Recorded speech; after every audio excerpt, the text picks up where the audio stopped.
Hello, welcome to section 3.5, where we're going to talk about relations and functions.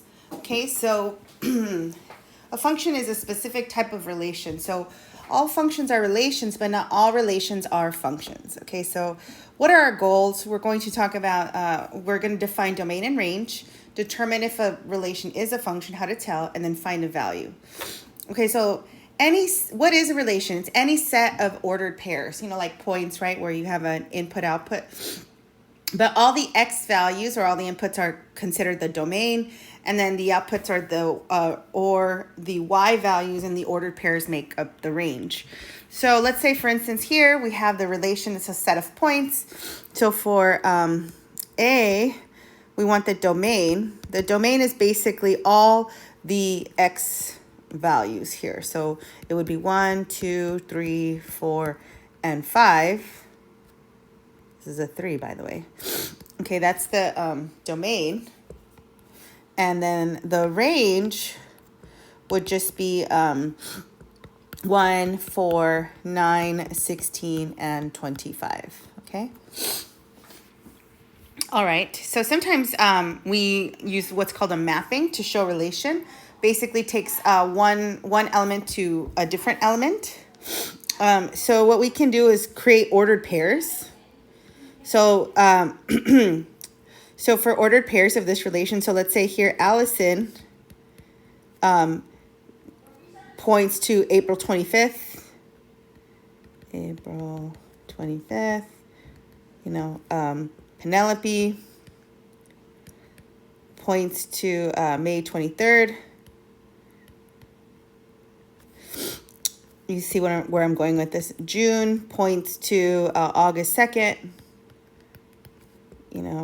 Gregory points to September 15th. Jeff points to January 12th. Okay. And then Lauren points to May 10th. You get it? So you see where I'm going with this, right? Stephen points to July 24th. Alice points to February 3rd. And then Liz points to August 2nd. And then finally Danny points to July 24th. Okay, so that would be for A. And then the domain, of course, is just all of these guys, the domain. And then the range would be everything that it points to, the outputs, the birthdays. All right, so that's one example. Another example is just a graph, right? So here we have a set of ordered pairs on the rectangular coordinate plane. So to figure out the ordered pairs, you could just list them. That's fine.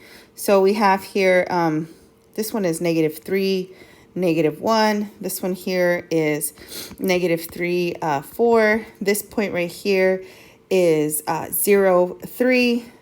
This one right here, x equals 1, y equals 5. This one here is 2, -2. This one here is 4, -2. Okay, so these are all the points.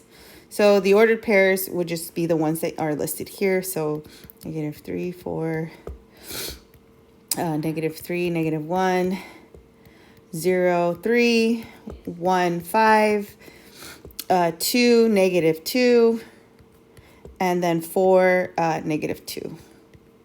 Okay, so that's the list here. And then for B, the domain, of course, would just be the x value. So you don't have to write the x value twice. So -3 occurs twice here for this relation, but we don't need to list it again. So 0, 1, 2, and then 4. And then, of course, the range would just be the outputs, or rather the y coordinates. So you would have here -1,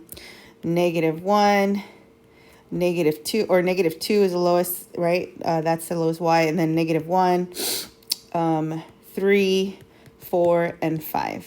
Okay. All right. So how can we tell if a relation is a function? So first of all, what is a function? It's a special type of relation that we use pretty much from this point on. You're going to use a lot. So, or we kind of already been using them, but now we're really defining it.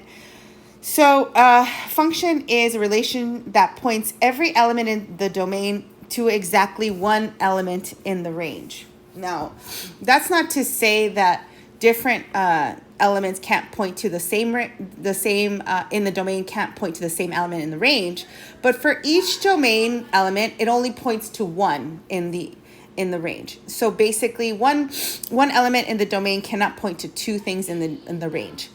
Another way to think about it, if you have a list of points, and if x repeats, the x value repeats, and then you have with different y's, then that's not a function. Okay, so because that would mean that the same domain element is pointing to two different y's. So let's see here. So for A, we look here, all the x's are different, so this is a function. For every single x, there's a different y. Excuse me. Even if notice that this and this both point to the same range value, which is fine, but it's not that one element one x coordinate doesn't point to two different y's. So this is a function. So for A, yes, it's a function. And then 2, of course, the domain would just be all the x values. -3, -2, -1, 0, 1, 2, and then 3. And then the range would just be the output. So you would have, if you go in order, so you would have 0, 1, 8, and 27. Okay. Okay, so it's okay if the y's repeat. That's fine. It's really just the x's that cannot repeat and have different y's. So look at example B. We have here, okay, fine, 4, 1, 0, 1 again. So this is a little troubling right here. Okay, 4 again, and then 9 again. So this is not a function. So B is not a function because you see that x repeats. And for each x, this has a different y. So, but you still have a domain and range. So the domain would be, in this case, 0, 1, 4, and then 9. And the range would be -3, -2, -1, 0, 1, 2, and 3. Okay? All right. So also, another way to think about it here is each equation is a function. When it's a linear like this here, an equation, this is a function because if you solve for y, you get y is equal to -2x plus 7. So there's only one possibility. That's fine. Same here. You have y is equal to x squared plus 1. So if you put in one value of x, you're not going to get two values of y. So this is also a function. Here, however, if you have one value of x, you could possibly get two values of y because it's a squared. So what this looks like, it's kind of like a, if we have y squared is equal to 3 minus x, if we wanted to solve for y, we would have to take the square root. But when you square root a square, you would get plus or minus. So this is not a function. Okay. So what's the notation for a function? We write it as f of x or g of x or h of x. It's just another way of saying y, okay, the output. But it's a more, it's convenient because when you put in a specific value for the input, it tells you, okay, f of 3 is whatever, And let's do an example of that.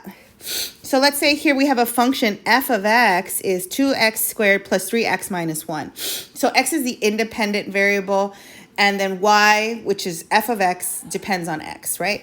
So if you want here for a, we're basically evaluating the function at 3. So f of 3, every time we see an x, we're going to put a 3 in it. So 2 times 3 squared plus 3 times 3 minus 1. So the function evaluated at 3 is going to be 2 times 9 plus 9 minus 1. This is going to be 18 plus 9 minus 1, which is 27 minus 1, so that's 26. So f of 3 is 26. Excuse me. B, I don't know why I have it. Okay, B, f of negative 2. You basically put a negative 2 everywhere. You see an x. In parentheses is preferred, so you can kind of make sure that you're watching your signs. Of course, because negative 2 squared is 4, so 2 times 4 minus 6 minus 1. This is going to be 8 minus 6 minus 1, and then that's just going to be 1, okay? So f of negative 2 is 1. But what if you have something like C, where it says f of a? Well, f of a, all that means is anytime you see an x, you write an a in there. So that would be 3 times a minus 1. And that's it. We can't simplify this anymore. So that's actually our answer. All right. And then one more function here. We have g of x is equal to 3x minus 5. Let's evaluate. So a is h squared.